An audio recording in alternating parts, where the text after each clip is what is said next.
Hey guys, and welcome back to another episode of the Course Creation Mama podcast. I'm your host, Lindsay Bowden, and I have a super special guest here today. My team member, Emily, is here, and we are going to talk about our six-figure live launch strategy, which I am so excited to dig into all of the details. So, welcome, Emily. I'm so excited to chat today. Hey, thanks for having me. So Emily is my online business manager. If you want to know more about like our team and the process I went through for hiring, I have an episode on that a few episodes back. You can go check that out. But Emily has been with me for a while. She started as kind of like a VA type role, I guess, and then has just worked her way up and has really done all the things in my business. So she knows the ins and outs of how we launch very well. Very well. So we're going to dive into all of it today. So we're actually breaking this up because our live launches, they're a lot. There are a lot of moving pieces. I'm not going to lie. We're going to break this up into two episodes. So today we're going to talk about kind of some live launch strategies and how to choose one that's right for you. And then what we do for our pre-launch. And before we start, I just want to say, if you listen to this as a brand new course creator, it's going to sound really overwhelming. When I first started launching by myself without a team back in 2020, I did not do all of these things. So you don't have to do all of these things in the beginning. Don't let this overwhelm you. This has come from years and multiple live launches. So each launch, you can kind of like add new pieces. And then as you hire team members, you can do even more because you can kind of delegate to them. So you ready, Emily? Yeah, let's get started. Okay. So first of all, let's talk about live launch strategies. So there are lots of different ways to do live launches. We do challenges, but there are other things that you can do as well. You can do like a video series, you can do a webinar, a live webinar, a recorded webinar, lots of different ways to do launches.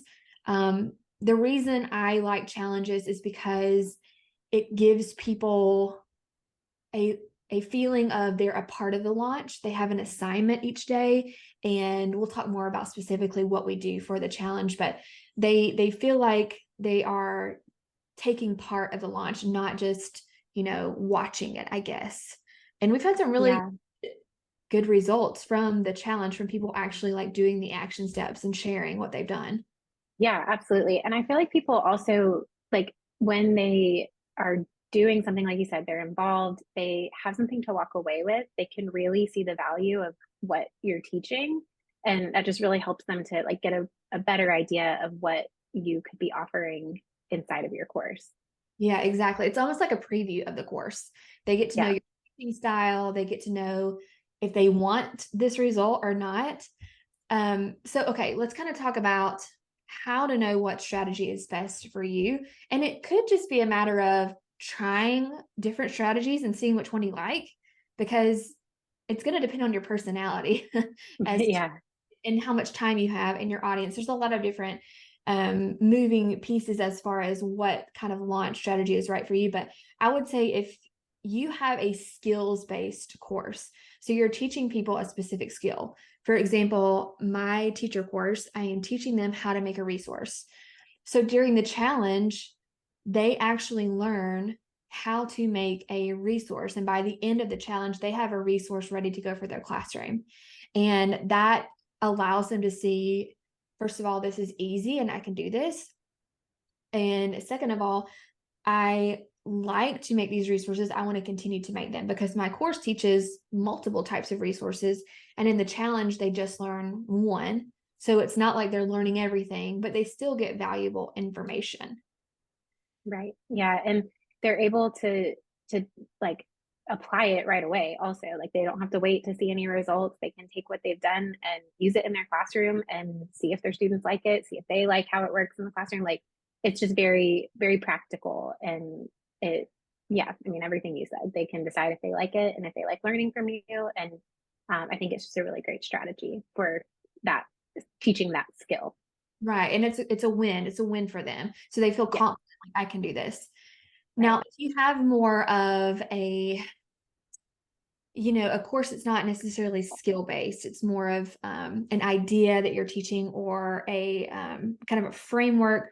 So, for example, my program, Hey Online Course, I guess there are skills taught within the program, but it's really just skills based. It's more like, here's the framework for creating this course business. It's so much bigger than just one skill.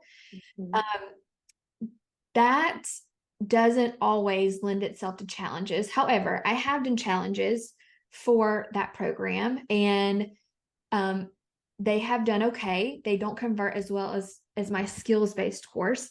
But for that type of course, if you're thinking, well, I really want to do a challenge, but how do I incorporate a challenge if I'm not teaching a skill? So what we did was, instead of teaching a skill every day, we really had a mindset shift every day. So we really Yeah. thought about, what would discourage someone from buying this course? So for my course program, it would be, I don't have an idea. I don't have a course idea, or I don't have the time to make a course, or I don't understand like how much money I could make. Like, is this worth it?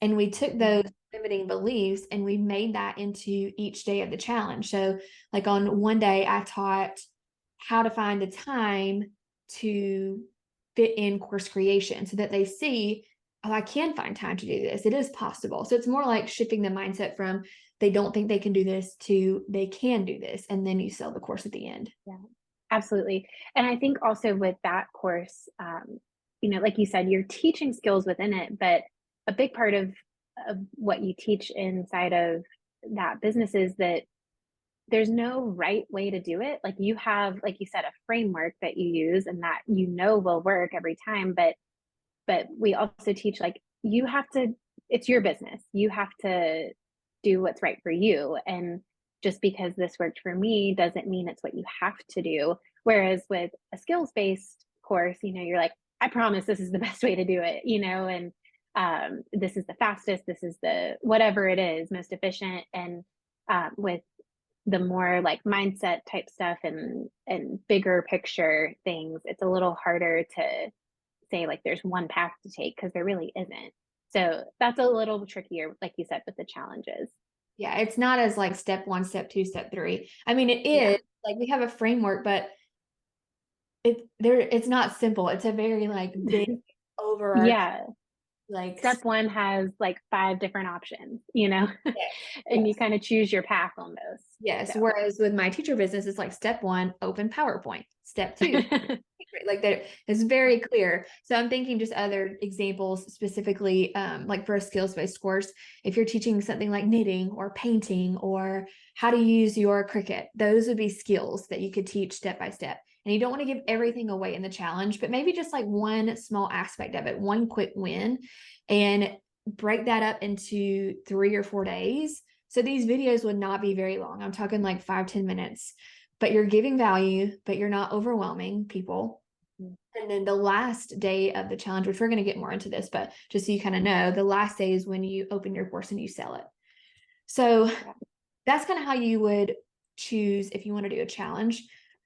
If a challenge doesn't sound right for you, you could always do a webinar or a workshop. So that would be like a 20 to 45-minute video. I've seen up to an hour, but I will say I'm seeing a trend in the industry where workshops and webinars are shorter because people just don't have a ton of time and people get tired by the end. So you could do like a live webinar or a recorded webinar. I've done both for live launches. It doesn't have to be actually live in order to be a live launch. Even my challenges, I have tried live video where like I'm live in my Facebook group, but most of the time I do pre-recorded videos because usually people need to pause and like do something and then restart the video. So it's It totally just okay. gives more flexibility with Yes. for everyone. Yeah. And I've heard people say, well, live, there's just an energy with live. And I can definitely see that, but it's so Mhm. hard to find a time that works for everyone. And um, I've done one live webinar and it went fine, but I didn't really see a difference between live and pre-recorded. So anyway, those are just some things to think about. And those are things that you can test. And those are things that you can say, this is my business. I don't want to do live. I want to do pre-recorded. And that's fine because it's your Yeah. business. That's the beauty of having your own business. So those are just some strategies for a live launch. And just in case you're wondering or you didn't see my episode on live launches versus evergreen, a live launch just means that you have an event that's time sensitive. So challenge, webinar, training series, people sign up for that event. They either get the videos pre-recorded or they watch them live. And then you have an open cart period where people can buy your course for a certain amount of days and then the cart closes. Whereas evergreen is anyone can sign up for this webinar or challenge at any time and they can buy at any time. So that's what I mean by live. It's not the videos have to be live. It's just everyone is doing this together in a group and it's all on a certain timeline. Yeah. Okay. So that's a big intro to what we're going to talk about. We're breaking this into 2 episodes. Right. So in this episode, we're going to cover what we do for pre-launch. And then in the next episode next week, we'll talk about what we do for the actual launch and then post-launch. So there's really those 3 main sections of a launch. You can also say there's a pre-launch, which is like the rest of the year, like when you're just nurturing your list.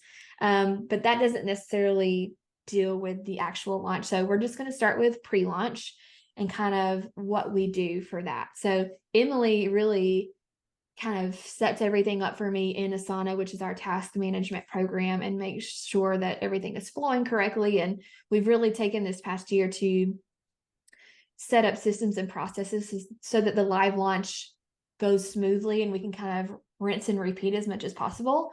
So Emily, talk to me. What's the first thing we do? So from a very like practical standpoint, we call them projects in Asana, whatever your task management tool is, would have a different name potentially, but we just kind of get it all set up. And like Lindsay was saying, we duplicate everything. We don't try to reinvent the wheel unless something just really didn't work. And once we kind of have it all started, like I like to just kind of get it out there and like have it all in front of me and then like start putting the timeline together and work backwards always. Like we have our end date that we know we're going to be done with this launch. And so we just start kind of pushing everything back and we say, all right, well, if we're going to be done on this Sunday, then 4 weeks before that, we need to be doing, X, Y, and Z. So that's where the pre-launch kicks in, where we're getting everything set up and we're just trying to make sure we have really like it's time management, I feel like, for pre-launch and just making sure that we have everything down and that we're getting it done when we need to get it done. Because the launch and post-launch, hopefully you've gotten everything set up so where you're working, but it kind of runs itself a little bit. And you're doing the bulk of the work during the pre-launch and you got to just get it down and then piece it all together. And it can feel a little overwhelming, like you were saying in the beginning, especially if you've never done it before. But each time it gets easier and we just take out things that were like, that was really not worth it. It was not important to do and not worth our time or energy. And we've really started to kind of whittle it down, I feel like, to just the necessities and what really works. Yeah. And if this is your first launch, you don't know what to do yet, probably. So I would just like open a Google Doc and start typing out kind of what you want to do, get your calendar. I used to, when I did launches by myself, I would print out a monthly calendar and I would just write down kind of what I was doing each day. So we would start by picking when the challenge is going to be. That would be kind of the first step. If you're not doing a challenge, when is the webinar going to be? Or if you're running multiple webinars, when are those going to be? And then when is open cart? And that is what Emily was talking about, like using that and then working backwards from there. So you kind of have like a goal, like everything needs to be done by this time. Yeah. So I would say as far as like how much time you need to get all this set up, I feel like you could probably get it done in a month, even if you're by yourself. You would just not do everything. Like keep it simple. But we're going to tell you everything that we do because we're not gatekeeping here. But we probably start this process like 8 weeks before like even just like choosing the launch and choosing what we're going to teach in the challenge, choosing the launch dates. What are we going to teach in the challenge? And then just making sure we have plenty of time Mm-hmm. to get all the other pieces done. Right. So we start 6 to 8 weeks, but if you just have And 4 weeks, that would be okay. I think that would be fine. And a lot of what we're doing that at that like 8 week mark is the big picture stuff and just making sure we're like as a team, and especially if you're working with a team, everyone needs to be on the same page. And if you're doing it by yourself, you know what's going on. You know, you're not having to communicate to anyone else what it is you want to do. But from a team standpoint, we all need to make sure we know what's happening and what it's about and what everyone's role is and that sort of thing. So that takes a little bit of time just to get all of that organized. But um, we're really getting that big picture stuff nailed down so that 4 weeks out, we can be doing the very like step by step, making sure all of the processes are working, emails are scheduled, Yeah. web pages are set up, all those types of things. Yeah. Okay, so we start with when is the challenge going to be? And I try to think about what's going to be best for my audience. So like for my teacher audience, we always do it in the summer because they're off. For other audiences, it probably doesn't make sense to do it like right around the holidays. But January, a lot of times, is a great time for a launch, especially if your course is about anything like self-improvement or health. So kind of think about that. And then choose how long you want your cart to be open for. I recommend 5 to 7 days, and then start working backwards from there. So kind of write down all the things that you need to do or put it in your task management system. We highly recommend Asana. It's free, and my life Wonderful. by Asana. I would not be okay if my Asana went down. So maybe just like type out every task, and then you can start assigning due dates to those tasks. So when does this need to be done? Kind of what order should we do this in? So for us, once we have the dates and the challenge topic picked out, then the next thing that we do is record the challenge videos. So that would be me doing that. For my teacher launch, I usually do 4 videos. So the first 3 are teaching, and then the last one is a kind of selling video. And I go into this in great detail in my program, Hey Online Course, in case you're wondering. You can definitely find that on our website, meetthebowdens.com. We'll put it in the show notes as well. But it has like launch calendars and like checklists and everything, because like I said, it's a lot, but you don't have to do all of this in the beginning. So get the videos done. Unless you plan to do it live, then you would just want the slides done. Then we think about pre-launch emails. So the main goal during pre-launch is to get people to sign up for this challenge or webinar or video series, because if no one signs up, then there's no point. You're not going to have any buyers. So we send out a series of emails to encourage people to sign up. And the great thing is, once you've done this launch once, then you already have emails to work off of. So you're not doing everything from scratch. So the first launch is going to be the hardest because you're doing everything from scratch. Put everything in Google Doc or in your Google Drive. Put it somewhere, all your emails, all your tasks, so that you can, reuse as much as possible. Absolutely. And then that's when you can start adding in the things that you didn't do the first time. Yes.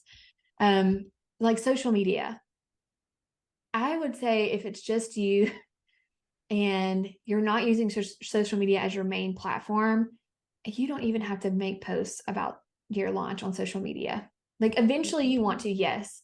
But even if you can just like, for example, get on Instagram stories and talk about it, instead of worrying about making these beautifully curated images on Canva for your launch, like that seems like a time waster. I would rather you spend time on having really good content for your challenge or video series or webinar, and then having really good emails, because that's what's going to sell the course, not someone seeing a beautiful mock-up on Instagram necessarily. So there are certain things that you don't need to worry about. So we write our pre-launch emails, and then we schedule them in our email service provider, which we use Kajabi. And for us now, that's just going to our Google Doc where we already have our emails, copy and pasting it into Kajabi, and scheduling it for the right day. Yeah. Which making sure the links work and dates sure got updated and things like that. Yeah. It's so much faster now that we've already done it so many times. And then after the launch, which we'll talk about next week, that we look at the data of those emails, see if there's anything that needs to be changed, that kind of thing. And then you can, after 3 or 4 launches, you have them set pretty much. Right. So that's the emails. And then there are some landing pages that you need to have for your launch. A landing page, if you don't know, is just like a website page. So the main ones that you need are a sign up page for your challenge or webinar so that someone can sign up for it. Don't do this if you're not having people give you their email. You need to have people signing up for this, because then you're going to send those people the open cart emails. That's where they're going to buy. So have a page where people Right. go, they sign up for this. Yeah, they're not going to know what's for sale at the end of it if you don't Right. have a way to get in touch with them. Yeah, I've seen people that they'll run a challenge inside a Facebook group, but they're not having people sign up for it because they're already in the group. But you need their email address. Email is where they're going to convert. So even if you already have a free Facebook group and you're going to run the challenge inside that group, have people sign up for this challenge through your email service provider. Don't use like a Google form. That's against the law. You have to use an email Yeah. service provider if you're collecting their email address. And it can just be like a very simple page in the beginning, like, this is what the challenge is called. This is what you're going to learn. Put your name and email address here. And then I have a thank you page specifically because I run Facebook ads. Now, this is getting more complicated. You definitely do not have to run Facebook ads for your first launch. But if you are going to run Facebook ads, you need a thank you page. That's how you track the conversion, meaning that's how you track if someone signs up. Also on that thank you page, you can kind of give them a next step, like check your email or join this Facebook group. So that's 2 landing pages, the sign up page and the thank you page, and then your sales page for your course, which is a whole nother beast. Probably need to do a whole podcast episode on sales pages. Again, I talk about sales pages extensively in my programs and give you lots of examples in my Hey Online course program. But yeah, you need to have basically a page that talks about why people should buy your course. And that's really it as far as landing pages. We do put our challenge videos on separate landing pages. You don't have to do that. You could just like put them on YouTube unlisted and just send people the YouTube link. Or if you're doing it inside a Facebook group, they would live there. I feel like that's all for landing pages. Yeah, it like you said, it doesn't have to be complicated. We have a few more things that are like taking the next step, like you said, but I agree. Just gathering people's emails is the most important thing, and making sure that they know what your offer is all about by the end of the challenge through that sales page. Yes. Okay. And then the last thing that we do for pre-launch is we always have a pop-up Facebook group for our launches, which means it's a Facebook group that's only open during this live launch, and it's only for people who sign up for the challenge or webinar or video series. If you already have a pre-existing free Facebook group, you could use that. You could test it. There are a few reasons why I like using the pop-up group. Facebook likes new groups with a lot of engagement. So if you start this new group and you're funneling all these people that sign up for your challenge or webinar into this group, and you are posting little posts every day, like, how was your day? Describe it with a GIF, or what are you binge watching on TV right now? It doesn't even have to relate to your course. It's just posts that encourage people to comment or like or do something. Facebook loves that. And they're like, oh, this group is really blowing up. So then anytime someone opens their Facebook app, which is going to be multiple times a day for most people, they're going to see the posts from this pop-up group that they're in at the top of their feed. And it just keeps your launch top of mind. So I've had really good results with a pop-up group. Yeah. And I think it's also like all of that with the algorithm is necessary, but it also just shows people that you're involved. And like I feel like those posts that aren't even related to the course or the challenge are the ones where you really show like, I care about you as a person and I want to invest in you and provide value and like make sure that you are getting what you want from me and what you need to take away. And like, and when you're in this group, like, you don't just want people who have joined your group to comment, like, you want to interact with them and that. And like, when you ask them what their coffee order is, you say, like, you talk back and forth about it. You tell them what your order is. Like things like that that just really kind of build that no like trust factor. And that's really going to help with your conversions as well. Yeah, it makes you seem like a real person other than just some random person that has a recorded webinar. That's Right. the beauty of live launches, and that's usually why live launches convert so much better, is because they're getting that interaction with you and they're seeing that this is a real person, and everyone in the group is kind of like, they have this hype and this energy, and it really helps with conversions, honestly. Like, I've always had a better conversion rate from a live launch versus an evergreen launch. So Yeah. And I think that's where, like you were saying earlier, like some people talk about the energy of a live video during a launch. I think you can get that in other ways. And a pop-up Facebook group is one way you can do that, where you're still interacting, you're letting them know you're here and that you're excited and that you want them to be involved. But you can do everything ahead of time and, really kind of give yourself a chance to breathe during that launch period. yeah. So yeah, even when I was doing this by myself, there are ways inside of Facebook to schedule posts. I would just schedule all of the posts. So I'm not That's having what to, we do.